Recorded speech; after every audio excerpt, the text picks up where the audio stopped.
नमस्ते। के गर्न लाउनु भयो त नि यहाँ बसेर?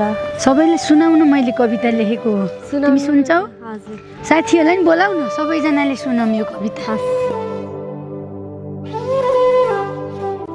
यो कवितामा हामीले लेखेका छौँ चैत वैशाख महिनामा लाग्छ हावा हुरी, चैत वैशाख महिनामा लाग्छ हावा हुरी, बनाऊ राम्रो नत्र उडाइ लान्छ घरकै धुरी, लान्छ घरकै धुरी। छोरा छोरी आउने बेला स्कुलबाट घर, छोरा छोरी आउने बेला स्कुलबाट घर, बाटो घाटो विपद पर्न सक्ला ख्याल गर, सक्ला ख्याल गर। उरी आउन लाग्यो भने थाहा पाउनु पर्छ, उरी आउन लाग्यो भने थाहा पाउनु पर्छ, विपत्तिमा बस्न खान जुटाइराख्नु पर्छ, जुटाइराख्नु पर्छ।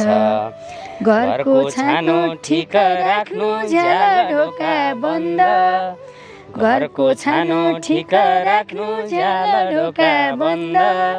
छरछिमेकी आफन्तीलाई फाइदै छ यो सुन्दा, फाइदै छ यो सुन्दा। अग्ला रुख बिजुलीका तार मुनि नजाऊ, अग्ला रुख बिजुलीका तार मुनि नजाऊ। आफू बचाऊ सबैलाई विपदबाट बचाऊ, विपदबाट बचाऊ। हामी चैत वैशाखको मौसममा छौँ।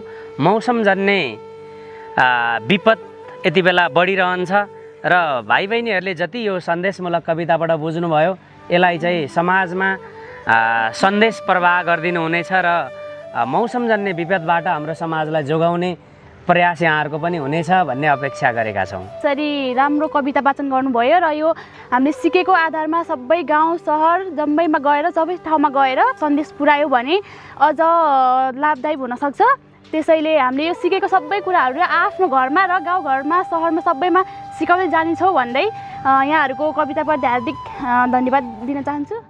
मौसम जानकारी लिने बानीले रक्षा गर्छ सानो सावधानीले।